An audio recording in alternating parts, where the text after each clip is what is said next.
Hey, so people always say, like go overseas, better life, better pay, better everything. It's just like we Chinese always say, like, the overseas moon is always rounder. But is it really like what people have been saying, like you are actually living and working there, especially for us in production? Is it like everything is better? So welcome back to the Nasi Lemak Podcast, and this is our season 3. So this season we will be still talking about the creative industries, our stories, and as well as the things that are going on in the societies.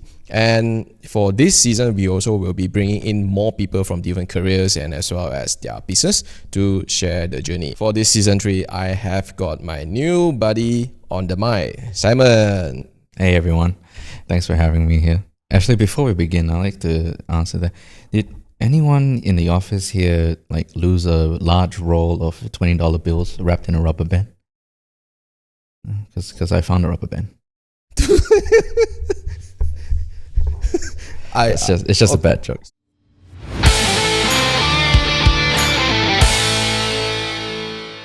Yeah, so a little bit background for Simon is that before joining us, Simon was studying in Australia, and he also got hands-on experience, working in the creative and production industry over there. Today, we are going to we try to dig a little bit out of Simon, like what is it that really about studying in Australia, and as well as what is it really like working in the production in Australia? Yeah, so which part of Australia do you actually been?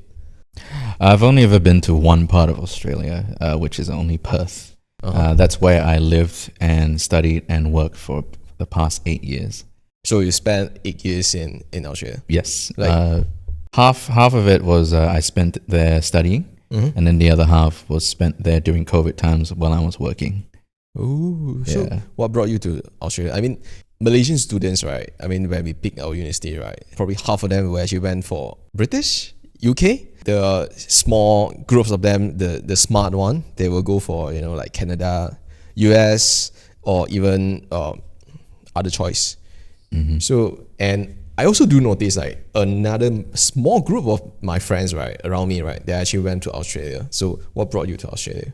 Well, mostly because I've traveled to Australia so many times when I was little. I've only ever been to Perth because my auntie and my uncle, my cousins are there. So we usually go there to visit them. And Perth is somewhat like my second home. Like I know it from like the back of my hand. I think what drew me to Perth, like to actually go there and study, was because I saw the life was very, calm. Growing up in the city, and then you go to a place like Perth, which is very open and wide, countryside, little bit of a city, but yeah. So that's what drew me to it, because of the calmness, the less hustle and bustle. That's why I wanted to go there. So I was just curious, right? Like, when you first landed in Australia, right? So we don't count the moment that you, as a child, that you visit probably because of leisure, like, oh yeah, like I went to Perth, like travel something. But when you decided to actually study in Australia, Perth, right? What was your first impression when you arrived in Perth for study? It would have to be a reality hit. Like the past, like you said, every time I went there, it was like, holiday.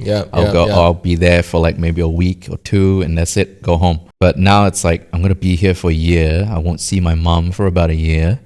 I'm going to have to learn how to do everything by myself and actually survive. So it was a reality hit for me. Like it was a little bit of joy, but most of it was fear. I was actually terrified. Like, oh my goodness, this is actually happening. I actually made the choice to come here, and now I'm actually here. Now I'm gonna have to do the work. So, yeah, I was actually really scared. Any surprise for you? I mean, when you first started the new life there, like any culture shocks or like any surprise that, or probably something hit you there, hey, this is no longer Malaysia? Oh yeah, 100%. Like a lot of people there swear a lot. Like that's part of their, I would say, their heritage and culture. Isn't it that we Malaysians swear a lot too? No, not as much as Australians. No, Australians, when they swear, in my experience, in my friend group, when they swear like they're not trying to insult you. Not swearing at you, they're swearing with you. They're not trying to hurt your feelings, they're just trying to make you feel good about yourself. Example? Oh man. Say I'm sitting here across from you and I would say like, what a good cunt you are. Like, you're a fantastic motherfucker, you know? It's like, yeah, that's it. You don't feel threatened. You don't feel offended. Insulted. You don't feel offended. You just feel like, oh, thank you. Thanks for calling me a cunt. Yeah, you know what? I am. That's actually how it felt. Like for me, like I knew what I was getting into, but also I had like that hold back. Like, are they really swearing at me, or are they actually trying to be mean? But eventually, I got the whole rhythm of everything, and everyone just started just vibing with one another. Yeah. There's no racism. There's nothing of that. There's none of that. All of that is just meant to be jokes. That's the Australian way. You know, nothing is meant. Nothing they ever do is to offend you. Probably I can say that is swearing in a more illegal way. I'm not too sure about Australia because when I was in UK, so like what you said, they swear a lot, but when you overheard it or like probably they are just swearing in front of you, right? You wouldn't feel like, oh wow, I got hurt. No, you would just feel like, wow, that's funny. Yep. Yeah, and sometimes like what you say, we'll be so willingly to, oh yeah, thanks for saying me. So yeah, exactly. Yeah. I think it also has to depend on where you're coming from. Like if you don't expect it, obviously you're gonna be offended. But if you expect it and you know what they're about to say and how they bring themselves up, I guess you're fine with it. You know, you're just like, oh, okay, so that's how they do it, and like, all right, cool, I want to do it too.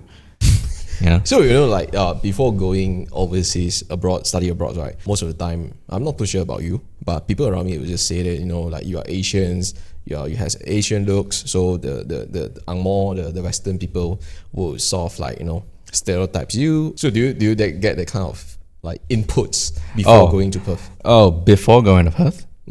Yes. I was warned by a lot of people saying like, oh, you're gonna be in the land of like Angmos, white people. They're gonna 100% like pull you out, zone you out, put you in a different group and stuff like that. I remember that my first day in class, I was the only Asian kid in class. Wow. Now here's the thing though, I did not feel like I was like pushed to the side or stuff like that. You know how like sometimes in university you see the Asian kids in the background and they're all talking amongst each other. I didn't have that. I didn't have my group, so I had to literally push myself into a certain group, and I eventually became one of them. I became one of the pack, and then next thing you know, it's like they'll start making like racist jokes, and they'll look to me for confirmation, like, is that true? And I'll go like, yes, it is true, but maybe don't say it with other people. You can say it with me. When I'm in your group, you can be as racist as you can, like, because I don't mind it. I know. Can I know what was it like? Well, it can go from your typical like, hey, my mom makes rice at home too, stuff like that. And like, do you use a rice cooker? You use a rice cooker, right? I know you do. Yeah. It could go from things like that, So it's like it's not so offensive. Yeah, you're right. I mean, as long as you don't take it personally, it's like, it can be fun, it can be jokes, but not too overs. Yeah, not too. There's always a line. And I've noticed people over there in Australia, they don't cross that line. Yeah, because they know like, oh, this is wrong. They know when things are wrong, they'll take a step back. Yeah, they'll step back. So like we went through our primarily the first part of our education life, primary schools, secondary schools. Then I went through a little bit in Malaysia university, and then like a little bit on UK. So for yourself, like, do you found any difference like in terms of like the education systems, or even like how was it comparing to Malaysia and Australia? Because I did about a year and a half of my foundation course in Malaysia. I would say the difference between here and in Australia is the diversity. You don't get a lot of people from different parts of the world in like colleges in Malaysia. Like I've noticed, I've been to Sunway and then Taylor's and stuff. You don't get like people from different parts of the world. Maybe one or two. It's not like a plethora, a whole group of them. Yeah, agree. But in Australia, you get all of them. You get a bunch of Asian people, a bunch of Japanese, Korean, wherever, South Africa, where they're all in one university. There's maybe like you take 2 steps out the door and you bump into someone. You tell me, oh, what part of Australia you're from? I'm not from Australia. I'm from Sweden. Like, wow, you're from that part of the world all the way over here? Yeah. Wow. Yeah. So I can agree with that. Yeah. So here I would say the diversity. I mean, the teaching style is about the same. You get different opportunities. Obviously, you're restricted to certain things in Malaysia compared to in Australia. I think you know what I'm talking about. Certain restrictions. Yeah. In media. So yeah, that would be the difference. In terms of like, you brought up the restrictions, right? I could resonate it because basically when you look at the ads, they can swear in their ads. Oh yeah. And it would make you laugh, like when you watch the ads or even when you look at their billboards, right? Yeah. They can mocking another brand. Yeah. Yeah. They literally like, okay, so there's 2 brands in the world that are selling burgers, right? Oh, so they are mocking each other's. There's one time I was walking past the metro station near London metro station. The first billboard that I saw, right, is actually from McDonald's. Was mocking on Burger King. The next turn I took, I saw Burger King was making fun of McDonald's. Yet there is a person pointing, if I'm not too sure whether I should say that or I could say that. Like, probably don't say it. Like the ads is just literally simple saying that if you are looking for so, see the next turn. That's like literally wow, that's very mean. But then that's like, the flexibilities of creativities that you can play around in I believe Australia as well. I think it has to depend on where you are to actually. So let me jump out of topic a bit. Like, as in, I haven't been to Australia before. So what is your best recommended Australian food? Ooh, my Australian friends are gonna kill me if I don't say it right. I would say they are sausage rolls. Yeah, right. An Australian sausage roll from any part of Australia, any servo, which is mean their service station, gas station, sausage roll, or any of their meat pies. You don't have to make. You can make it yourself, 100%. It'll still taste just as good. But there's no better feeling than taking a long drive. You pass by a service station, and you see like, those ovens, and they have like freshly made like stuff in there, and it's usually the sausage rolls that disappear the fastest. Yeah, because it's so convenient to eat. It's literally just bread, and then inside is just meat. It's not literally a sausage. It's literally just meat, and you just put ketchup on it, and that's it. You take it and go. Like, it'll fill you up. Yeah, and all you have to do is just heat it up. You know what? Like, I'm not too sure whether I heard about this. Australians eat kangaroos. Is it true? Yeah, some parts, yes. Some parts they do. They do eat kangaroo. They do eat crocodile. They do eat emu. Yes. Yeah, and ostriches. Yeah. So have you personally tried it? Kangaroo, yes. Crocodile, yes. Oh yeah. Yeah. Emu, no. So how does crocodiles taste like? It's very tough. It doesn't taste fishy. It actually tastes like it's a different type of meat. There's no way of describing. It tastes like crocodile. Like crocodile. There's no way to describe it. You can't compare it like to beef or chicken. It's tough. It's tough. Yeah, it's tough. It's tough to cook, and also like it's tough to chew, but quite nice. Oh yeah, quite nice. I think. Yeah, I personally would want to try that if I made a visit to Australia. Done. Let's do it. I know a place. Yeah, because like as a person that never been to Australia before, right? What I knew about Australia is always kangaroo. There's a lot of kangaroos in Australia, and famous with kangaroos. And at some point, I think way before you actually shared that, Australian eats kangaroos, right? I sort of like heard someone told me before, I went to Australia and I eat kangaroos. I was like, isn't it protected animal? In some areas, yes. There's no cage for them. They roam everywhere. And they're sort of like overpopulated, right? Yeah, to a point where road kills become like a daily occurrence. You can be on the You can be on Tonkin Highway and you can just run into a kangaroo and you just go about your day and claim it on insurance, and there you go, oh yeah, that's fine. Yeah. Wow, that's chill. Yeah. That's too chill. That's man. it. Yeah. So like, okay, so you went there 8 years. So I would say you spent nearly half of it working in productions. So how do you actually end up in production world? Yeah, I started working in an NGO, non-government organization. I was doing video editing there. I was their video editor, I was their photographer, and I was also their videographer. Halfway through, I remember seeing one of my friends, he was in a production. And this was like an upcoming production house. And he was a cinematographer on there. So I was wondering how he got in, like, to do all these things, because I was personally interested. All he said to me was, "Why don't you just send this person an email and see what happens? Just tell them that you're interested to be working on a production set and see how it goes." So I did. I sent an email to Sean Gonzalvo. Shout out. Yeah, started my journey. So I sent an email to him, and he said, "Yeah, sure, come on set. Happy to have you as a second assistant director, just to see how everything goes. Maybe we can help out with some things and stuff like that." So I'm like, "Oh, that would be cool." So I went on there first day on set, and next thing you know, it's like I'm meeting. Addicted. Oh yeah, I got addicted to how things work, how people set up like the lights, the cameras, how the direction went, sound guy. It's like everyone had like a thing to do, and I was just there with the clapperboard.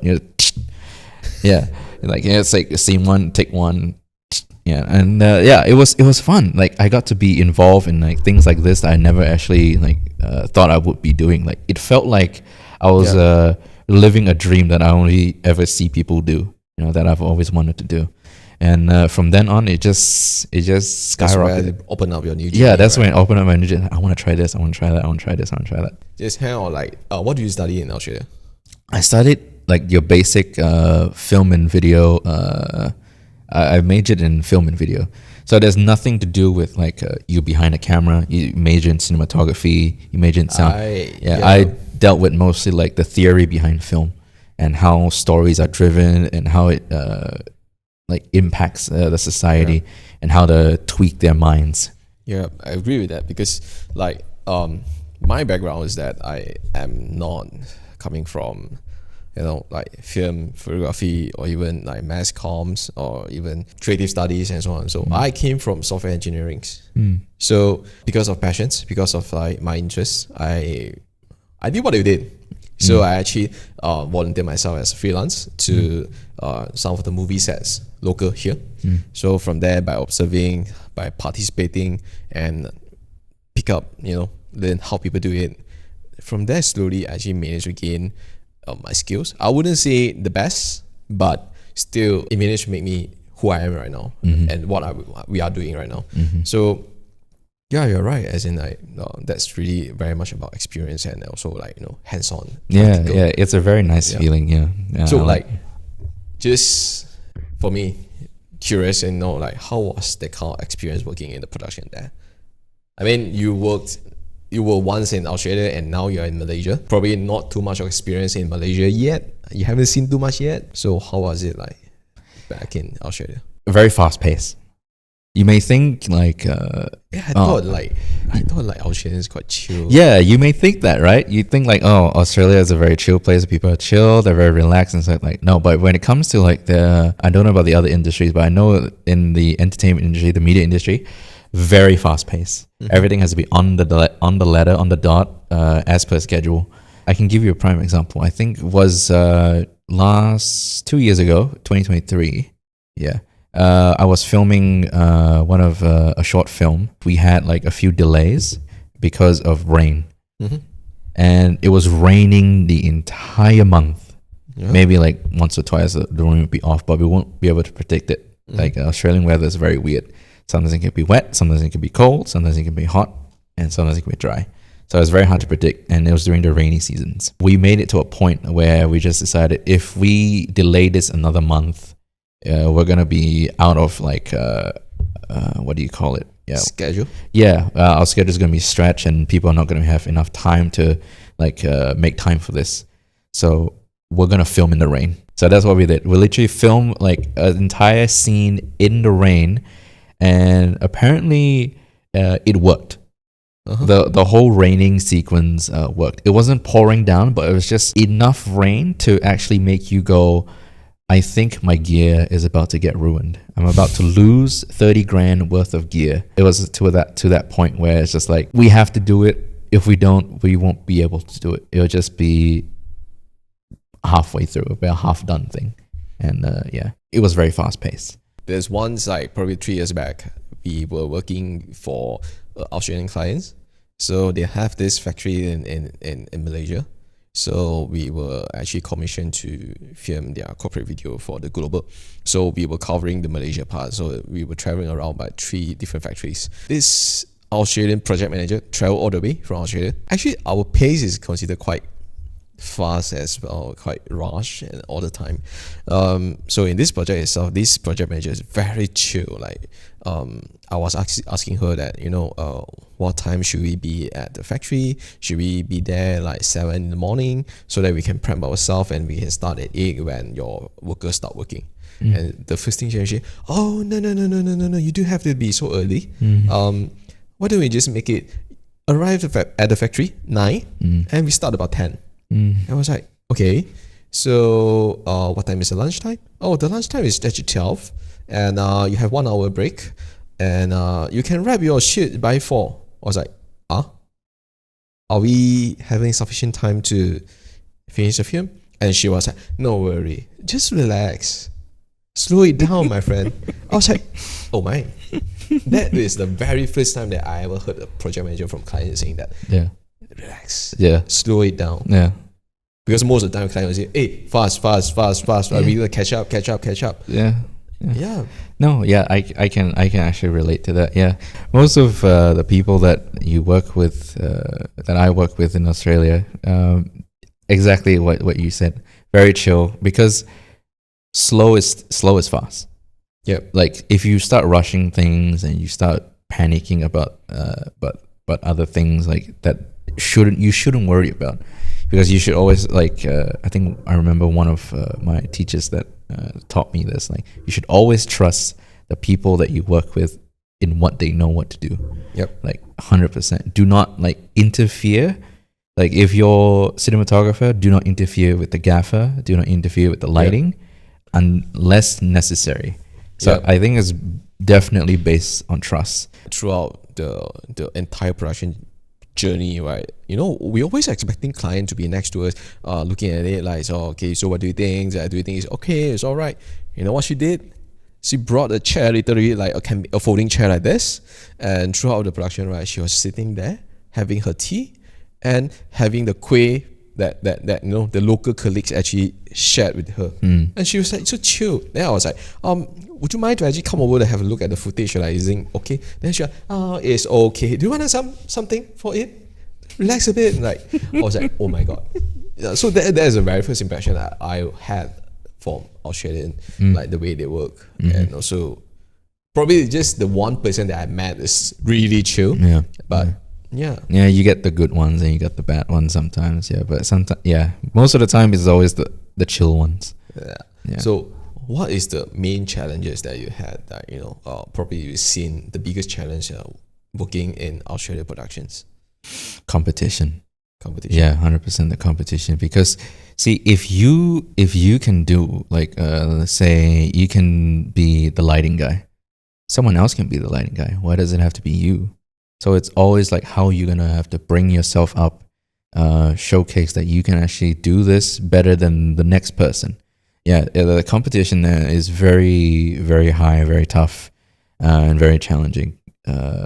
So it all depends on word of mouth. Like now, say if I'm meeting you in a networking event, and all of a sudden, I tell you I'm gonna be working on this film next with Cynthia. And it's like, oh wait, Cynthia, I know Cynthia. yeah, Cynthia's a good person to work with. Then next thing you know, you're like, oh, I want to work with this person. Do you have their contact? Then that's how it works. So it's actually through like network, repetitions, word of mouth. Yes, exactly. Ooh. Yeah. Say you want to work with me, and you no idea who I am. Like, Simon, I never heard of this person before. Just be careful, all right? Just just watch yourself there, right? Yeah. So like besides competition, I mean competition is quite common, fair. Like, you know, we here in Malaysia, we also have our competitors, we have our competitions. Whether it's fear, whether it's linear, I don't know. It very much depends on how you look at it. I would say yes, we do have our competitors, but we don't take it seriously. So what about like the working wives or like, you know, the teamwork there? Like how was it? Because, you know, as an Asian in the production world, like do you feel any, you know, gaps in or the kind of difficulties? Yeah, 100%. I mean, drawing back to the whole knowing people and what they do. I mean, for me personally, I've heard rumors like, oh, if someone wants to work with me, they're gonna say, oh, Simon knows how to do this. Simon knows how to edit. Simon knows how to do a camera work. Yeah, basically Simon knows how to do everything because he's done everything on set. And people will want to go for like that person because they know how to do specific things that maybe their production don't have. So I think for me personally, what I did was I actually had to learn everything about a production and what goes into it to actually be able to do this. And then that's how I brought up my image. Like I'll be the person that's willing to do it all. I know how to do it all. And hopefully someone would go like, oh, do you know how to do this? Yes, I do. Yeah. Do you know how to edit? Yes, I do. Yeah. And then eventually I think that's how I found my strong point in something that I want to do like for the rest of my life. Be it like cinematography, directing, or just editing. Yeah. So it's like, oh, I like editing. So that's why I was like, oh, I need to find something I want to do, like edit. And that's how eventually people like, Simon doesn't do lighting anymore. Simon doesn't do cinematography anymore. Simon does edits. So that's who you go for edits. Yeah. So can I say that as in like in Australia, the production world is that they will specifically look out for people with special niche. You know, when they need a gaffer, they will look out for people doing gaffer. So when they need a DP, they need a director. So they will specifically look out for people that have that special needs. Yeah. Or probably people that is all-rounder. You know, you can direct, you can DP, you can camera ops, you can gaffer, you can lighting, you can sound record this, you can edit. So it's an all-rounder. So probably they will be also people that you know, production team they're looking for all-rounder. Yeah, the all-rounders are usually what they go for, because all-rounders are now considered that I've learned, they're now considered freelancers. They're willing to do anything just to get the experience. Yeah. Oh, wow. But if you find people that are like dead set on like what they want to do, there's gonna be a cost for them. Yeah. So yeah, all-rounders are what people go for now because they're easy to find. Yep. And they're easy to let go. Yeah, you're right. That is the harsh truth. That is a very tough truth. That's why a lot of people now is like trying to find their footing, and you get a lot of like, I'm pretty sure you get a lot of like, I'm willing to do everything and anything. You've heard that line before? Yeah. That's a very common line in Australia too. I'm willing to do anything and everything.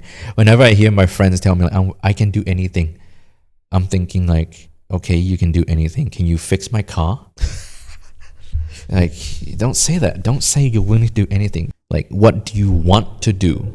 Yeah, agree, totally agree. From my experience itself, right, I would say that I used to think about that, you know, I can do everything. You know, when I was a freelance, I was like, you know, directors, no problem, I can do that. Scriptwriter, no problem, I can do that. Sound recordist, no problem, I can do that. You need a gaffer, I can do that. You need a lighting, I can do that. You need a cam ops, I can do that. You need a DP, I can do that. I literally everywhere. And after sometimes I do realize that, you know, like, yes, you can do everything, but you are not giving the best. The stress, it gets to you. You are not giving the best. And probably some of the things that you are doing is not really what you love. It don't make you feel happy, and it don't make you feel like, oh, I'm so satisfied because I made it. Yeah. So that is also the reason, like, slowly along the way, I found what I really want to do. I would say I will be happy to do it, even though sometimes it's very stressed. Yeah. In Malaysia itself, like, it's the same. We need to actually get to know someone else, like probably the producer, the director, or even like, the filmmakers, in order to get yourself to involve in all this production and so on. As an Asian dad, do you actually went through that kind of moment that you have to please everyone around you? Oh yeah. In Australia, we call them sucking dick. Yeah. How many dicks you gotta suck just to get noticed? That is an actual term. I remember hearing someone say it, like, whose dick did you have to suck? And I go, well, you don't want to know. Yeah, but I did it and I got it. Yeah, like, wow, man, good on you. Yeah. So yeah, you actually have to start pleasing everyone there just to get even like your foot through the door. Just probably someone to say, hi, Simon. Like, I think that comes down to opportunities now. Yeah, opportunities and recognition. Like, it's tough. It's very tough. But I would say though, no one ever gave up. Yeah. No one ever gave up. Like, even the slightest like moment where like, I can't do this anymore. I don't want to do this anymore. This is not my kind of thing. 2 days later, you find them like on a big set. Like, oh, I don't know how I got here. I just did it. I'm like, well, whose dick did you suck? Hey, the reason that I asked this, right, is because when I was in UK, I didn't really involve in any production or whatsoever. But sometimes like, in order to get yourself survive, you have to please people. You have to yourself as Asian. People are looking at you like, you Asian. What's so good about you? What can you do? I mean, sometimes you just have to please. And when it come back to production world, right, I used to be this trying to please everyone. I knew that in order to get myself into that production set, I need to be good or even so close to the producer. I have to like, say hi bro, like how are we doing, and like, let's go out for a drink or like for makan and something like that. So these are things that happens. And the reason why I asked so is it recently there is one of my friend. We knew each other from a production set back in 2012. So we both were in AD positions. So recently he just got like a bit upset, and he was telling me that I pleased so much people, I pleasing too much people, and I felt that I got turned down. At the end, I got turned down. I felt so disappointed, and that particular moment actually triggered me as like I used to be a pleaser as well, even in running our production house right now. So I was just like, okay, I want everyone happy. I'm trying to please this one. Okay, so I want to make this balance equal, like, and so on, but at the end, I do notice that why should I? Because basically, at the end is I try to please everyone to make everyone happy, right? At the end, I'm the one that not happy. Yeah. So that's exactly what I told my friend. You know what? If you're unhappy pleasing everyone, then what should you do? Yep. If you're happy to please everyone, go ahead. Like, good for you. Like what you said, you never know whose dicks I sucked. Yeah. Yeah, so I just always curious, like, whether as an Asian in Australia, do you get into this kind of pleasing moment? Yeah, in fact, I guess so. Yeah, 100%. So like, if there's one thing that you can actually bring to Malaysia, it doesn't matter the culture, it doesn't matter the vibes or anything else from Australia, probably what would you want to bring to Malaysia?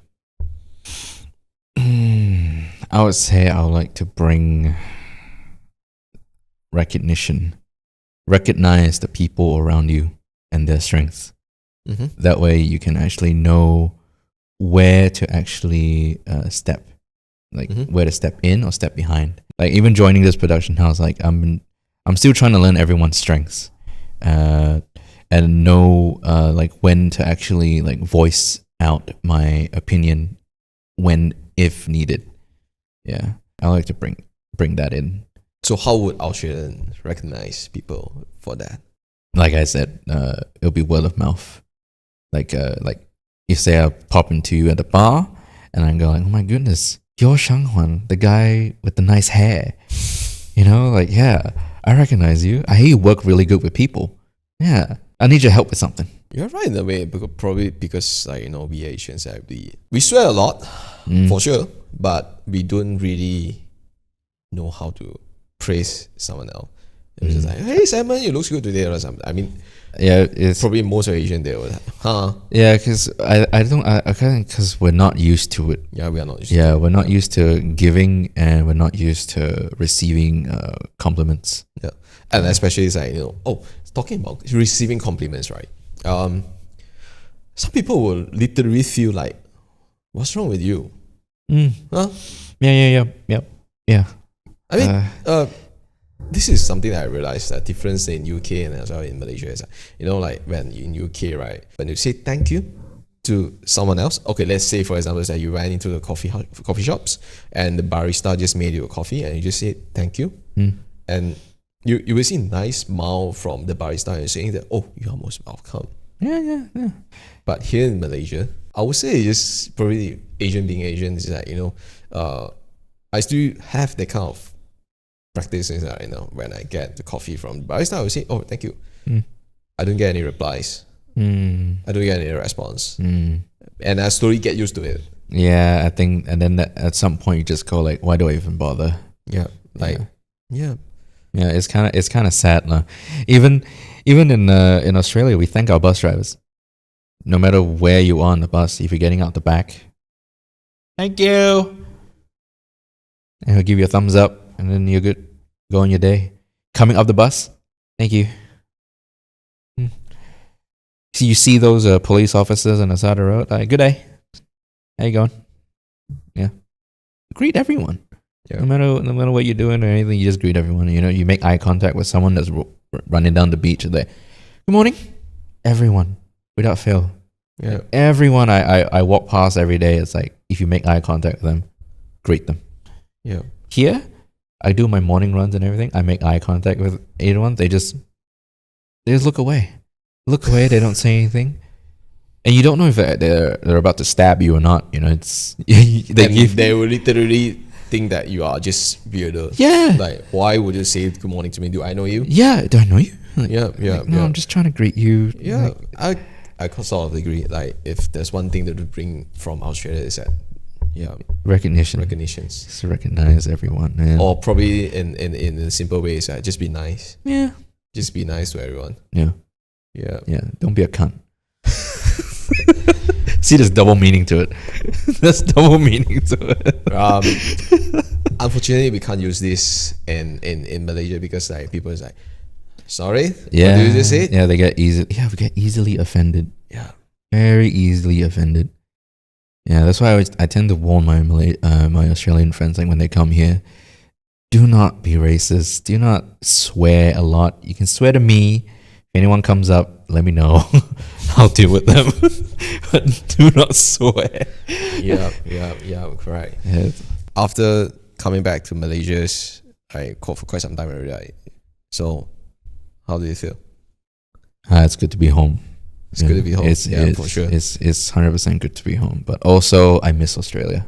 I don't mind being back here. I love being back here.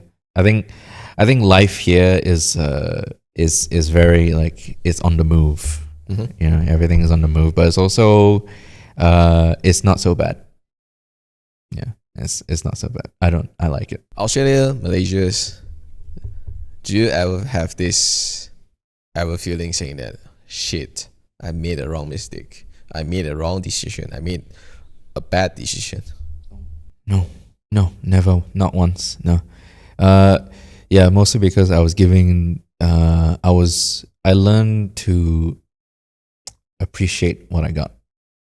Yeah, if I got it, I had the chance to go to Australia. I had the chance to live there, learn the dialect, learn the freaking their ways, their life, and I grew up in Malaysia, so I get the best of both worlds. I get to experience two cultures. Yeah. Nice, 100%. So this is the first episode, and for the season 3, and Stephanie wanted to warm up because basically Simon is gonna be my buddy on the mic for the remaining of the season 3. If you ever wanted to listen any new jokes or like the jokes that only someone know from Simon, stay tuned for our season 3. So for coming out, we will have different guests. We have different people from different careers, different business, and as well as sometimes we would actually just run a bit about what we have met, like let's say some crazy projects. Yeah, we'll share a bit. It's good to share so that sometimes we don't just keep it ourselves. Yes, that is true. Yeah, probably can be a best joke, a good joke for the rest of people.